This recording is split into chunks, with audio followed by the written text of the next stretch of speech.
Sri Lanka versus New Zealand மேட்ச்சில் பார்த்தீங்கன்னா, ஸ்ரீலங்கா வந்து படு கேவலமாக வந்து ஆடியிருக்காங்க.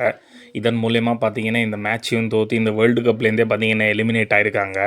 ஆக்சுவலாக டாஸை வின் பண்ணிவிட்டு போலிங் எடுத்தாங்க ஸ்ரீலங்கா.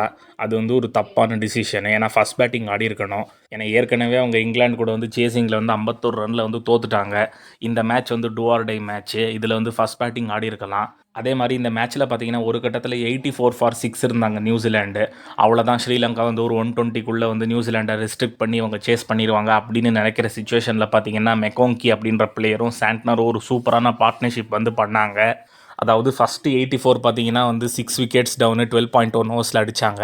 கடைசியாக இவங்க 2 பேருமே பார்த்தீங்கன்னா அவுட்டே ஆகாமல் கிட்டத்தட்ட 84 ரன் பார்ட்னர்ஷிப் பண்ணாங்க. லாஸ்ட் பால் ஆஃப் த இன்னிங்ஸில் தான் வந்து விக்கெட் விழுந்தது. மெக்கோங்கி பார்த்தீங்கன்னா 23 பாலில் 31 ரன் நாட் அவுட் அடித்தார். மிச்சல் சாண்டனர் பார்த்தீங்கன்னா 26 பாலில் வந்து 47 ரன் அடித்தார். கேப்டன்ஸ் இன்னிங்ஸ் ஆடினார் அப்படின்னு சொல்லலாம். இதுக்கு முன்னாடி பார்த்தீங்கன்னா ப்ரூக் வந்து ஒரு கேப்டனாக செஞ்சுரி அடித்தார் பாகிஸ்தான் கூட.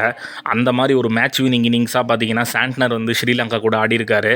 அதுக்கப்புறம் பார்த்தீங்கன்னா ஃபஸ்ட்டு பால்லேயே பார்த்தீங்கன்னா நிசங்கா வந்து விக்கெட் எடுத்தார். மேட் ஹென்ரி பார்த்தீங்கன்னா ஒரு அண்டர் ரேட்டட் போலர் அப்படின்னு சொல்லலாம்.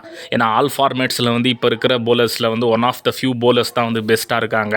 அந்த மாதிரி ஒரு ஆல் ஃபார்மேட் பெஸ்ட் போலர் அப்படின்னா வந்து மேட் ஹென்ரியை சொல்லலாம்.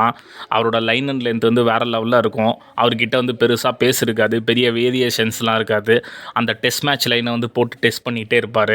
அதுக்கப்புறம் பார்த்தீங்கன்னா ரச்சின் ரவீந்திரா வந்து விக்கெட் எடுத்தது தான் வந்து பெரிய காமெடி. ஏன்னா ரச்சின் ரவீந்திரா வந்து அவ்வளோ சூப்பர் போலர்லாம் வந்து கிடையாது. அவரு பார்த்தீங்கன்னா 4 விக்கெட் எடுத்தார். 6 ஓவரில் பார்த்தீங்கன்னா ஸ்ரீலங்கா 20 ரன் தான் அடிச்சிருந்தாங்க. அதே மாதிரி இந்த என்டையர் மேட்ச்சில் பார்த்தீங்கன்னா ஸ்ரீலங்கா பேட்டிங்கில் இன்டென்ட்டே கிடையாது. அவங்க பார்த்தீங்கன்னா கிட்டத்தட்ட 61 ரனில் வந்து தோத்தாங்க. 107 ரன் தான் அடித்தாங்க. இது வந்து ஒரு கேவலமான பேட்டிங் பர்ஃபார்மன்ஸ் அப்படின்னு சொல்லலாம். இந்த மாதிரி பேட்டிங் பர்ஃபார்மன்ஸ்லாம் T20 மேட்ச்சில் சமீப காலமாக யாருமே ஆடுறதில்ல.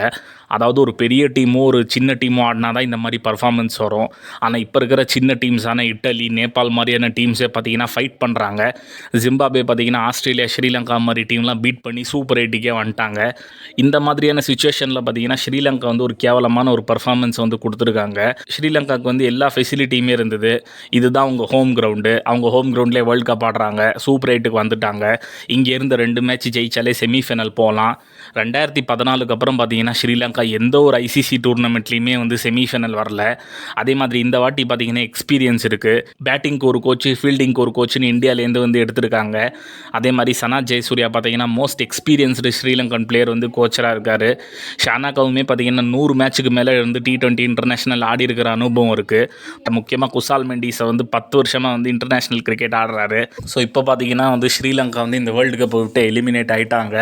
அந்த சைடு பார்த்தீங்கன்னா இங்கிலாந்து வந்து ஆல்ரெடி குவாலிஃபை ஆகிட்டாங்க. இப்போ மிச்சம் இருக்கிறது நியூசிலாண்டும் பாகிஸ்தானும் மட்டும்தான். இந்த 2 டீமில் வந்து மோஸ்ட்லி நியூசிலாண்டு தான் வந்து குவாலிஃபை ஆகும்னு நான் நினைக்கிறேன். மேன் ஆஃப் த மேட்ச் பார்த்தீங்கன்னா வந்து ரச்சின் ரவீந்திரா. ஏன்னா பேட்டிங்லேயுமே வந்து 32 அடிச்சார். போலிங்கில் 4 விக்கெட்டு, ஒரு ஆல்ரவுண்ட் பர்ஃபார்மன்ஸ் கொடுத்தாரு.